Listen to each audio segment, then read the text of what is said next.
3 समय पाते ही। जब साउल के पिता कीश की गदहिया खो गई तब कीश ने अपने पुत्र साउल से कहा, एक सेवक को वचन सुनना बहुत ज्यादा जरूरी है, ये आपको स्थिर करेगा। हीलिंग ले लोगे, चंगाई ले लोगे, वचन जब लोगे तो वो आपका बना रहेगा, स्थिर रहेगा, वो कोई चीज छीन नहीं पाएगा। वो दुष्ट तक भी डालेगा ये बीमारी आ गई फिर से तुमको ये तकलीफ है, वचन आपको स्थिर रखेगा। नहीं, विश्वास कर, जब तुम्हारे लिए प्रार्थना हो तो प्रतिति कर लो। हाँ, कौन बताता है? ये वचन बताता है। तो हम हीलिंग लेंगे तो स्थिर कौन करेगा? वचन स्थिर करेगा। तो हमें वचन सुनना, उसका आदर करना बहुत जरूरी है। हम अपने कामों को पहले से करके बैठे, जो काम है अगर नहीं हो पाए उतने समय पे ठप कर दो, परमेश्वर का समय है, परमेश्वर को दो। कौन सा वचन आपको छुटकारा दे दे, आप घर में बता के रखो कि नहीं, ये परमेश्वर का समय है, वचन का समय है। जब परमेश्वर को प्रथम स्थान अपने जीवन में नहीं दोगे, इसी छोटी चीज में, बड़ी चीज में नहीं होती, छोटी चीज में बता के रखोगे, परमेश्वर का बता के नहीं रखोगे, अपने अगर जीवन में भय रखोगे तो तुम्हारे चरित्र से जान जाएंगे ये बंदा चाहे जितना इसको चिल्लाओ, खाने के लिए मांगो होगा, ये उठने वाला नहीं है। वो जान जाएगा कि ये क्या है, प्रार्थना परमेश्वर को प्रथम स्थान देता है। हाँ, तब वो एफ्राइम के पहाड़ी देश और सलीसा देश होते हुए गया, परंतु उन्हें न पाया। तब वे सलीम नामक देश भी होकर गए, वहां भी ना पाया। फिर बिन्यामीन के देश में गए, परंतु गदहिया न मिली। जब वे सूफ नामक देश में आए तब साउल ने अपने साथ के सेवक से कहा, आ हम लौट चले, ऐसा ना हो कि मेरा पिता गदहियों की चिंता छोड़कर हमारी चिंता करने लगे। उसने उससे कहा, सुन, इस नगर में परमेश्वर का एक जन है जिसका बड़ा आदर मान होता है, और जो कुछ वह कहता है वह बिना पूरा हुए नहीं रहता। अब हम उधर चले, संभव है वह हमको हमारा मार्ग बताए कि किधर जाएं। साउल ने अपने सेवक से कहा, सुन, यदि हम उस पुरुष के पास चले तो उसके लिए क्या ले चले? देख, हमारी थैलियों में की रोटी चुक गई है।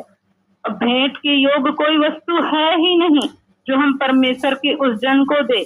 हमारे पास क्या है? सेवक ने फिर साउल से कहा, मेरे पास एक शकेल चांदी की चौथाई भाग है, मेरे पास चांदी की चौथाई है, वही मैं परमेश्वर को जन दूंगा। अब गदही ढूंढने जा रहे हो तो घर से निकले, घर में हो, जैसे कपड़े पहने हो, जैसे भी निकल गए नहा धो के, गदही ढूंढने जा रहे हो तो बाजार थोड़ी जा रहे हो, कमाने थोड़ी जा रहे हो कि पैसा पॉकेट में भरोगे, जितना जेब में रहा होगा उतना ही। हाँ, तो वो ढूंढते ढूंढते बहुत दूर चला गया। कहा कि ऐसा कुछ है ही नहीं, सब कुछ चुक गई है, रोटी क्या दूं? तो उसके सेवक ने कहा, मेरे पास। उसके सेवक को भी मालूम था जन के पास जाना है, परमेश्वर के दास के पास जाना है, तो आदर के साथ खाली हाथ नहीं जाना है, कुछ बड़ा लेके जाना है जो दिल को कचोटे कि मैंने कुछ किया है परमेश्वर के लिए। हाँ,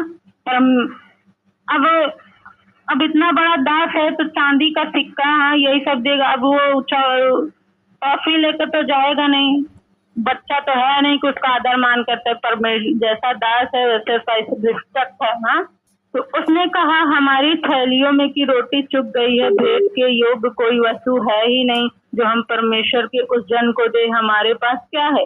सेवक ने फिर साउल से कहा, मेरे पास तो एक शकेल चांदी की चौथाई है, वही मैं परमेश्वर के जन को दूंगा, वह हमको बताए कि किधर जाए। तो इतना इन लोग वचन पे नहीं चलते थे यहूदी क्रिश्चियन ही थे, परमेश्वर के जन ही थे, परमेश्वर में ही जन्मे थे, कोई अन्य जाति नहीं थे। बस परमेश्वर से संबंध नहीं था, एकदम खराई से, पवित्रताई से कि एक एक वचन फूंक के चले, पाप ना हो, ये सब नहीं। मगर और चीज तो मालूम था, मोटी मोटी चीज तो मालूम था। आज हमें बड़ी बड़ी मोटी मोटी सिंपल सी बातें मालूम होती, फिर भी हम नहीं पूरा करते, तो बारीकी से क्या। तो वो कहता है कि अगर मैं पुत्र हूँ, पुत्र पिता का आदर करता है, तो अगर तुम मुझे पिता मानते हो तो मेरा आदर कहाँ है? सबके सामने परमेश्वर की महिमा कहाँ है? हम परमेश्वर की महिमा, क्योंकि और लोग देख रहे हैं, सुन रहे हैं, तो आदर होता है ना परमेश्वर की। तो हम अपने शुद्ध मन से जाएं, अशुद्ध मन से ना जाएं, लालच से ना जाएं, हम उसका आदर करते हैं। वो परमेश्वर हमारे बोने को देखता है, सब कुछ देखता है, उसका 100 गुना लाना ही। क्योंकि जब आप बैंक में पैसा डालोगे ये सोच के नहीं, अरे मेरा ब्याज बढ़ेगा इसे, अरे वो डाले हो ब्याज आएगा ही। हाँ, एफडी कराए तो और ज्यादा आएगा। और आदर से अगर हम परमेश्वर को दे रहे हैं तो वो तो आएगा ही, मगर हमारा हृदय शुद्ध होना चाहिए, क्योंकि परमेश्वर किसके नजदीक रहता है? शुद्ध मन वाले के नजदीक रहता है। तो हम उसका आइए, हम उसका भय माने। अगर आपने अपनी कमाई के 10वें हिस्से को निकाला तो अपने सम्मुख रख के अपने हाथों को उठाकर जब उस पर प्रार्थना हो, परमेश्वर का आत्मा उसे टच करे, वो फलवंत हो, बलवंत हो, बहुत आयस से फलों के लेके आए। धन्यवाद यीशु, धन्यवाद यीशु। आप दूर हो नजदीक हो कोई मतलब नहीं, आप परमेश्वर के लिए निकालते हो गया, समय निकलेगा उसके झोली में डाल दोगे, मगर हमेशा निकालो। ये ना सोचो मैं उसकी जगह स्थान पे होता उनके तो दे देता, आप एक अच्छा लेके दे सकते हो। धन्यवाद यीशु, धन्यवाद पिता परमेश्वर। हे पिता, हम तेरी कमाई के 10वें हिस्से को जितना भी लाए पिता परमेश्वर, स्वीकार करे परमेश्वर, फलवंत करे, बलवंत करे पिता परमेश्वर। उनके हाथों को मैं टच करती हूँ, उनके कमाई के 10वें से जो भी है परमेश्वर से फलवंत करे। तेरा वचन कहता है सारे दशमांश भंडार में ले आओ ताकि मेरे भवन में भोजन वस्तु की घटी ना हो। ऐसा करके तुम बरखों की सेनाओं का हुआ आकाश के झरोखे खोलकर तुम्हारे पर आशीष की वर्षा करता है कि नहीं। है परमेश्वर, हम देख तेरी कमाई को जो तेरा है परमेश्वर, हम आपको ही देते हैं परमेश्वर, कोई इसमें कपट चोरी नहीं करते हैं परमेश्वर। हे परमेश्वर, इसे आप ले और अपने कामों के लिए इस्तेमाल करे पिता परमेश्वर, और हर एक की कमाई 10वें हिस्से को फलवंत करके खत्ते भरे पूरे रहे पिता परमेश्वर। दाख रस के कुंड उमड़ते रहे पिता परमेश्वर, ये बढ़ते ही रहे पिता परमेश्वर। बैंक बैलेंस बनाए परमेश्वर, हर एक नाश करने वाले को पिता परमेश्वर, खराब करने वाले को पिता परमेश्वर आप घुड़के हुए पिता परमेश्वर।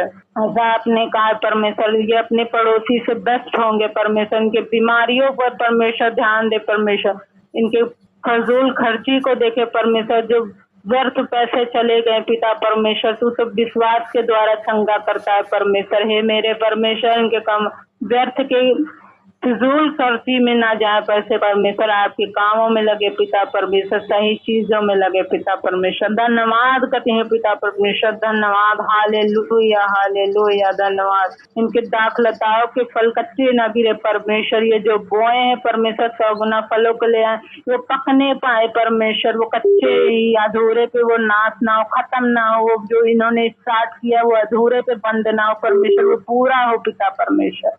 और गवाहियों के साथ, टेस्टमनी के साथ, अपनी चंगाइयों के साथ, अपने उद्धार के साथ, अपने परिवार के उद्धार के साथ आए परमेश्वर। धन्यवाद करते हैं पिता पुत्र पवित्र आत्मा के नाम से मांगते हैं पिता परमेश्वर, धन्यवाद, आमीन आमीन। आप जिस किसी में परमेश्वर को शामिल करोगे परमेश्वर क्या करेगा? उसे बढ़ा देगा, क्योंकि परमेश्वर हमारा क्या है? बढ़ाने वाला। हम क्या है? बोने वाले हैं, सींचने वाले।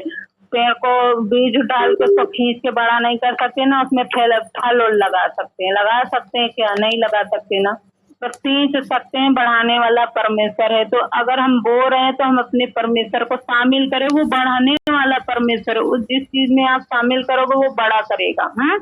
अगर आप जो चीज बोगे किसी चीज में, गंदगी में, खराब चीजों में, फजूल चीजों में, लालच में, आपको ज्यादा प्रेम है पैसों से, बहुत चीजों से है, तो वो क्या होगा? वो बढ़ेगा, कभी भी नहीं बढ़ेगी, बरकत कभी भी नहीं आएगी, ना आपके लाइफ में ना आपके परिवार में। आपके जीवन में पहले बदलाव होगा तब आपके घरों में। चलिए, परमेश्वर का धन्यवाद है।